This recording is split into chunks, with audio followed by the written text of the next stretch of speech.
speech. We now request Imam Abdul Malik Mujahid ji, Chairman of the World Parliament in Chicago, to speak on the subject which he has suggested. Let's take the word forward.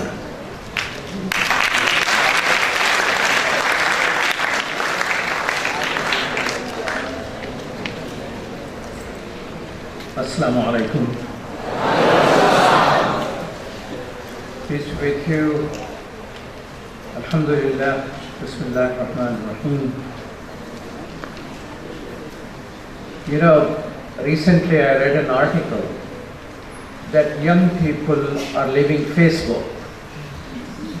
And I wonder why. Now and then all the Swamis are going there.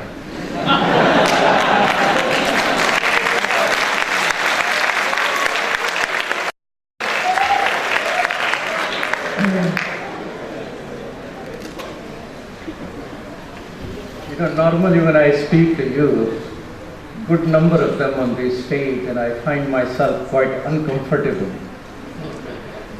But I feel comfortable here. This shows the respect which you have for your leaders and elders. And it's a good sign to have in the eyes of many elders. I don't know about the younger people. But you seems to be quite patient people as well. You waited for long for program to start, and you continue to wait in respect of people to finish speaking. This does not seem to be a trait I have seen in many other nations. So thank you so much. I would share some few thoughts with you. First thing is that in the past, long ago, there used to be multiple civilizations existing at the same time. There used to be Indian civilization and the Chinese civilization and the Islamic civilization, and they will coexist at the same time. They were essentially divided by the absence of a communication at large. That time is fast fading away. And civilization at this moment is one civilization. It's called human civilization. No, maybe this name is not used quite that way, but it's one civilization. News get across pretty fast, as Swamiji mentioned. People come across. I remember, I hope this is my last sermon. The Friday I gave a sermon in downtown Chicago, headed for the airport, and since then I'm constantly speaking. So the communication and moving, it is changing civilization in the way a person might invent something in Ghana. He may patent it in the United States and get it manufactured in maybe India or China or somewhere else. And he is looking for worldwide success. God has told us in the Quran, as being Imam, I can refer to that God created all human beings as one people. This is a concept repeated throughout the Quran. And it's the people who divided themselves up. And then God says that while you are there, compete with each other in goodness, in contributing. And whatever disputes you had, leave it for us to decide who was right, who was wrong. And there are etiquettes of behavior. But one of the challenge world is facing as it is coming closer, it's realizing there are many cultures, many races, and many faiths in that scale.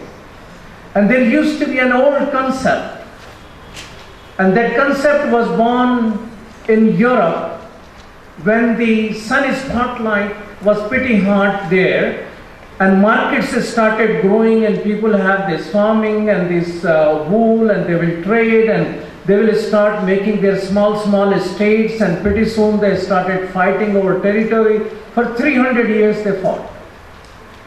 And they continue to do that in something called World War I, World War II. Essentially, they were European wars, fought all over the world, including India, and many Indians died in there. That was an idea coined several hundred years ago in Europe, in which nationalism took the form of so rigid oneness and too much proud in one's culture, one's language, one's race, whatever it was. Sometimes these people were all one race but fighting on whatever they were fighting over. Gradually they learn, as world is moving forward towards one civilization, some people are ahead of it, some people are holding on to old tribal feeling and national feeling and fighting each other on little thing here and little thing there.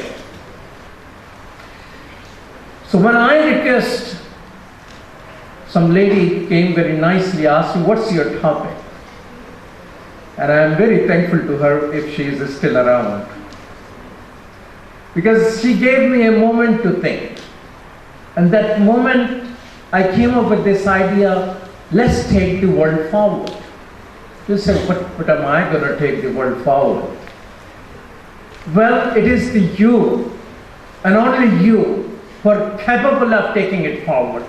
If human civilization is becoming one, and everyone is contributing to it, even teaching Hindi as well as English to tribals, I wonder where your students are and how they are contributing to this civilization.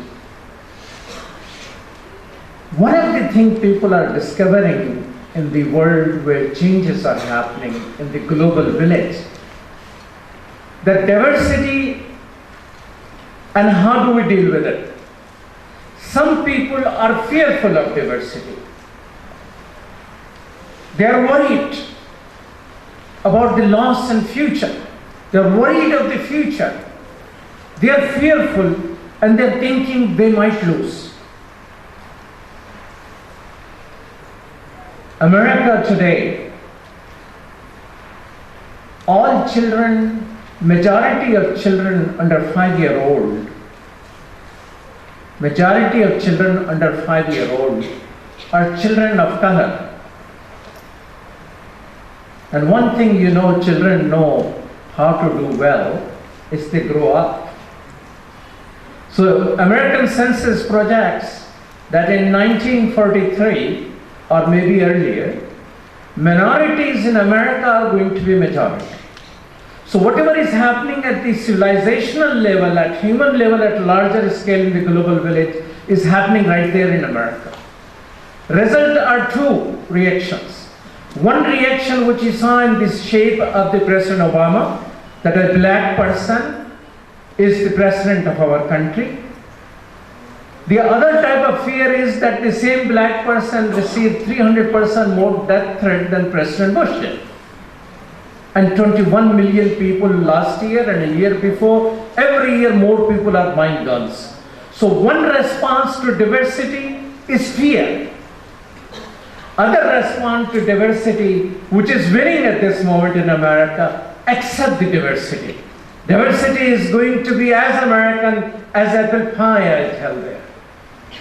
Now, in that world in which civilization is one and humanity is one and tribalism and nationalism are past, there is a danger. The danger is that who is going to win? People of the future who connect with each other, who tweet each other, who meet with each other, who welcome each other, they will take the world forward, or the old ideas of Nazism and nationalism and fascism are one type or the other, and fear of diversity is going to take over. That's going to be the dilemma for the future of this civilization. And here's an idea. In the world, in one civilization, there are many faiths. There is going to be continuously competition between faith.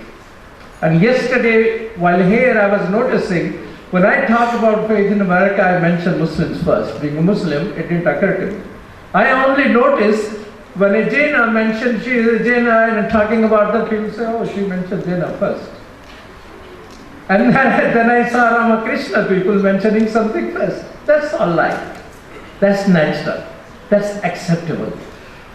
But what I also see, there are some people who are dedicating themselves for humanity, no matter which name you mention first, to accept the diversity of humanity.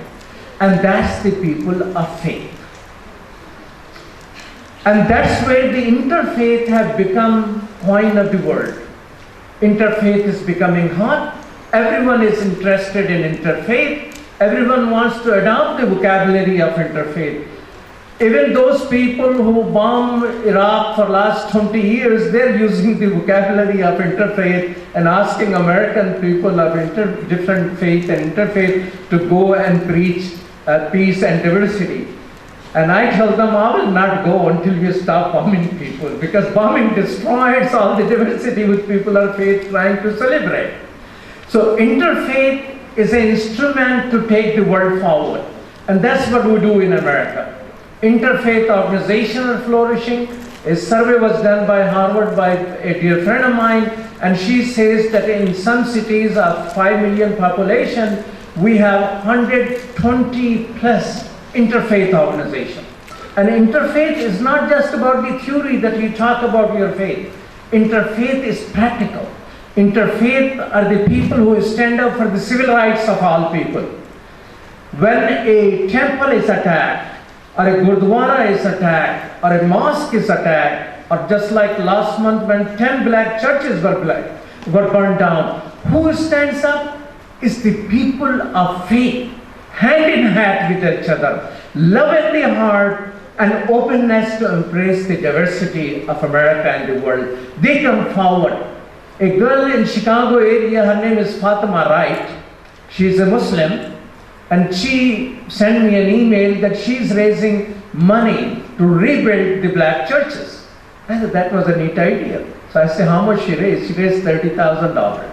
So I put my name with that, and within a week she raised about $100,000 to build black churches. So somebody sent me this, Papa, how come Muslims don't believe in Christianity? Why you're helping them build the churches? You see, this is where the people of future comes. Fatima is a 23-year-old, is studying in college. These are the younger people. Younger people embracing the future, showing the future, and guiding people like me to come forward and stand with them. And when I stand with them, trust me, I feel young. Little more young than I'm feeling right now. There's too much privilege involved with this moment. So second point I'd like to share with you, then there are certain principles for the future of one human common civilization. Certain value must be common to all people. As a Muslim, I was taught that by my mother. And that she told me, justice, rights of neighbors, right of poor. There is no Islam or non-Islam involved. All faith, all people, people with no faith, these values have to be common values. So when young people are communicating, and sometimes hiding behind a username which nobody knows who you are, you can create a flare which can hurt someone with other faith or other race or other culture or other people. Remember, the world, when it is a global village, you are a citizen of the global village. There are etiquettes of being a good citizen of a global village, and there are ways of really hiding yourself while being a nasty to everybody which you know, since they don't know who you are. Well, you can hide yourself, but will you be able to hide yourself from yourself? That's the question. Another thing I'd like to share with you, be a bit crazy. You know, world has too much rationality in there. You need to loosen up a little bit. just like Gandhi did. So who is this crazy person who's trying to make his own shirt by spinning his own yarn? But America remembers Gandhi. Unfortunately today, when they hear the news of girls being raped, when girls being aborted, India is getting bad name. Because in global village, you cannot hide things. You simply cannot hide these things. This will be all over. And the way the future success will be when we learn to respect each human being, whatever gender that person is, in an honorable way, in a respectable way. So when people were writing about India, I said, I'm not looking where the rape is rising. What I'm looking is that Indians are rising against rape. And that's what I like to appreciate. And that's what I like to. There was another crazy person in America. His name is Dr. Martin Luther King Jr. That crazy person had this idea. He called it a dream. And he would say, I have a dream. And he was in South. South doesn't get much respect in America itself. South is Civil War, North won, South lost, so they don't have much respect. And at the top of it is black. At the top of it is a preacher of a black church. Contribution he has done to human civilization is still need to be known by the citizens of the future civilization. A lot of Indians go to America, right? And a lot of them are citizens. One of them is a governor, one of them is a congressperson. You know what? Brown face would not be allowed to become citizen of America until that crazy person, Dr. King, who knew justice cannot be just for some people. Justice has to be for all. He challenged the laws of America, which will prefer getting white folks from Europe become citizens of America. And because of his movement, not only America became a better place for civil rights movement, it opened the doors for all people. And that's the reason today America still has sometime lottery. Have you heard of lottery for American visa? Have you heard of that? Reason it happens is to compensate the past mistakes when the other people were not allowed to come to America and become citizens. That's how America internally started changing, that people of color are going to be a majority in few years. So America is changing, but the civilization as a whole, and that's where the contribution must come from younger people. And I will conclude by 3 requests. First, be a good neighbor. Not just the neighbor in the global village, but the neighbor which can eat together, neighbor who can live together, neighbors who know rights of each other, neighbors who are respectful to each other, neighbor who know directly about from the neighbor what that neighbor's her aspirations are, her views are, her feelings are, where she is heading. Neighbors who know each other just like human beings. Those neighbors in global village, unfortunately, are still missing. But let's take the world forward, and you're the one who will do that. Second request I have, as I conclude, is be a good citizen. Good citizen does not mean that my nation is right or wrong. That's the wrong concept of nationalism which Europe gave. Don't hold on to that concept. Right concept of nationalism is that you're proud of your higher ideals. You're proud of whatever good you have, and you want to change whatever bad you have. That's the way you will take the world forward. That's not the way to take the world backward. That's always will take you forward. My dear friends, you have many faith. You have many culture. You're a world of your own in this country. Faith contributes, and faith helps, and faith brings out the best of human beings. Right faith, not just touching the faith and doing nasty. Faith brings out the best of human beings, and interfaith brings out the best of the faith communities. I have seen it from my eyes. I pray at the end, may God open our hearts towards our neighbors, and may God open the hearts of our neighbors towards us. Thank you so much.